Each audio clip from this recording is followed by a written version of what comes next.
Okay, go. Hi, my name is Dr. Kathleen Ray, and I'm a social worker in Bergen County.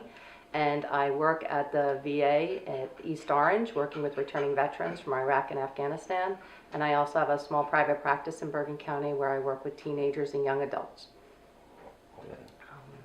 Okay, regarding the families, so veterans are able to receive their mental health treatment through the VA, but often the families of veterans are struggling with some mental health issues. The separation from a parent can be very difficult for children, and children often develop some anxiety issues and can also turn into depression.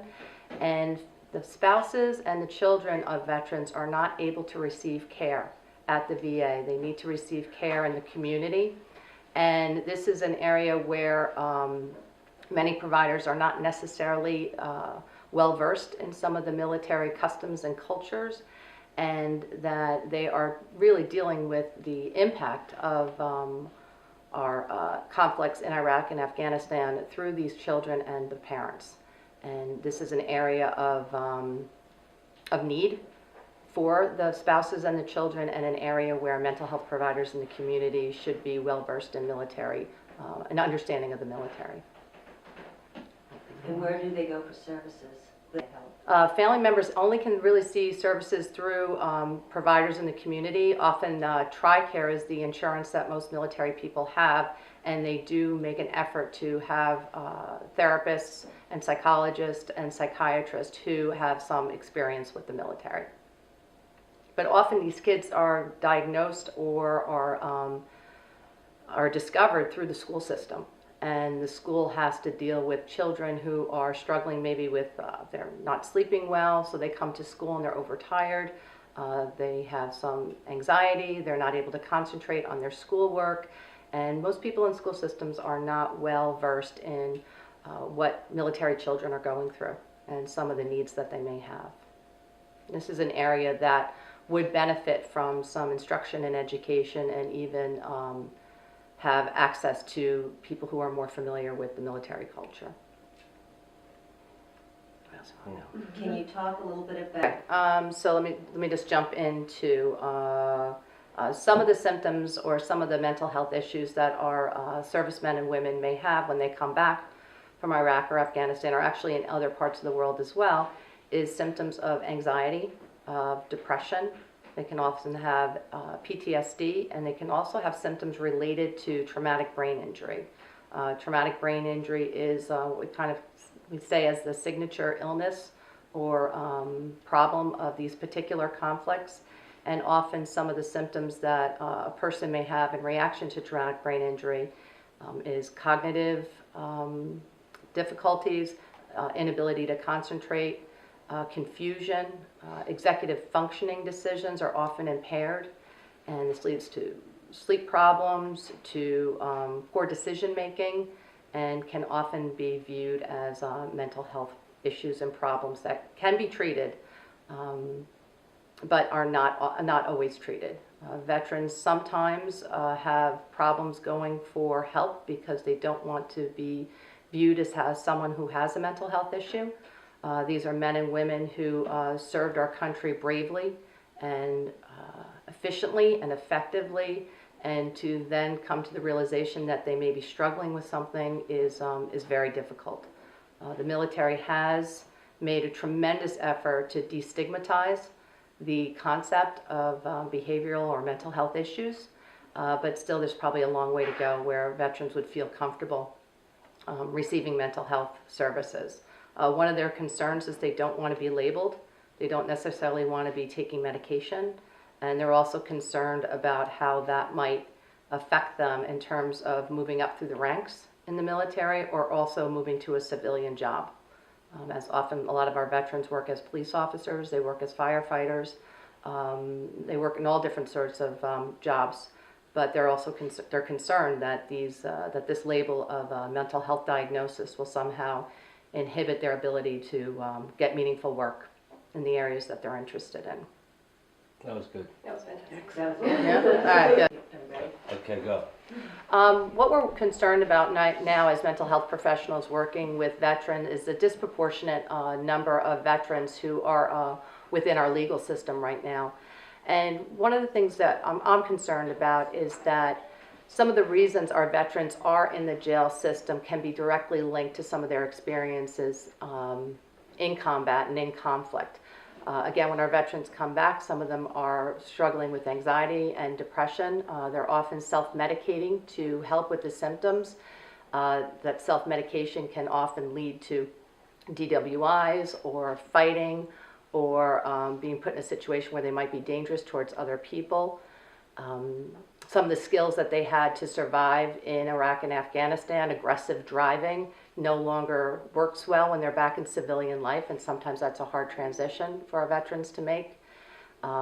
They're used to fighting if they need to, and so to be in a situation when there's conflict arising, or if someone is aggressive towards them, they may react in an aggressive manner back because it's part of their training, again, in the military world, but it doesn't always translate to the civilian world. So we do have a disproportionate amount of veterans working within our legal system. There are some courts that are noticing this problem and are trying to create separate courts for veterans to see if they can work with their veterans in terms of doing more rehabilitative work and not to serve jail time. One of the concerns that we have is that when veterans are arrested, and if they have a criminal record, they're no longer eligible for the benefits that they earned while serving. Wow. That is recognizing that veterans have symptoms and have struggles that can be addressed without necessarily mandating people to seek treatment. And I think that that's a balance that needs to be recognized, that often people have need, but to demand that they receive services is not necessarily the right thing to do, but to make services available. So more services need to be available for our veterans, and in a place or in a fashion that doesn't stigmatize them any further than they may feel. Can you talk a little bit about other practice areas? Do you also meet with children? Oh, want me to move over? Yeah. Okay, move over to the teens. Just another. Okay, sure. You guys tell me what you didn't get. Yeah. In my practice, I have a small private practice in Bergen County. I often work with a lot of teenagers and young adults, mostly around anxiety and depression. And what seems to come up over and over is college readiness and how prepared are they to leave for school. And unfortunately, I would say the majority of my clients are children who are young adults who are returning home from college, where they were academically prepared to be at school, but are really struggling socially and emotionally, and the college experience didn't quite work out for them, and they are now home going to school locally. And what seems to be happening is that we do a great job these days of preparing our kids academically, but because of really how things are set up right now, our kids don't get an opportunity to have a lot of work experience. They don't have the opportunity to fail and make mistakes because it's so competitive to get into college that they need great grades and they can't possibly have a failing grade on their transcript. They may not explore options that are meaningful to them because it doesn't necessarily translate into a good job. They think a lot about getting into the right kind of school and not necessarily what might be right for them. And I'm finding that our young adults are going away to school. They're experiencing things for the first time that seem fairly basic to their parents, but we kind of forget to teach them. They don't know how to do their own laundry. They don't know how to make their own decisions. They don't know how to work in an environment where they don't get constant feedback or constant praise for the work that they do. They're negotiating roommates often for the first time. They're negotiating sharing bathrooms for the first time. Some students are cleaning bathrooms for the first time. So all these little skills that we often take for granted can lead to big problems for kids, and they feel overwhelmed. They don't necessarily have their parents right there to help them through it, and it often leads to a lot of anxiety. They freeze about making decisions. What kind of classes do they want to take? Even how they wrote a paper. There's no one there to edit it for them or read it for them or give them feedback. And the kids are struggling. and they're really having a tough time. So where we've excelled in preparing our students academically, we have failed in preparing them with life skills and some of the social skills that they need to negotiate a new environment. In your work, did you find Going to college through treatment and medication who would in the past have been unable to attend schools. Most colleges have increased the budget and the staff of their counseling centers to accommodate the kids who are coming in who may be taking medication, who may have been in treatment on a regular basis before they got there. But we also have kids who mental health issues haven't quite been identified, and because of the stable environment, they may have not noticed that they were anxious or had some depression or have maybe been acting in a way that we would suspect that a mental health issue might be there. So when they do go to the college environment and they don't have quite the same level of stability or comfort, some of these symptoms start to come up. Not sleeping well, anxious feelings, some feelings of depression. Kids stay up all night, they're not sleeping well, their diets may not be as good as it used to be. And if there's any inklings of some mental health issues, this is often the time where they come out is when they first leave for college. Okay. and how are they treated? If you are able to identify the symptoms and the students are willing to go to the counseling center, they can go to their local counseling center at their school where they would receive an assessment from a mental health provider, and they would be able to come up with a treatment plan with that provider. It can entail group work, individual work, it can include medication. One of the struggles that I know when I work with the young adults and their parents is that parents are often kept out of the loop because our college students are generally over the age of 18. The schools cannot necessarily contact parents if they have concerns. Parents can't even call the counseling center to find out how their students are doing unless the students sign a release that the parents can be involved in the treatment. So there's a little bit of a disconnect between the parent, the child, and the adult child and the school.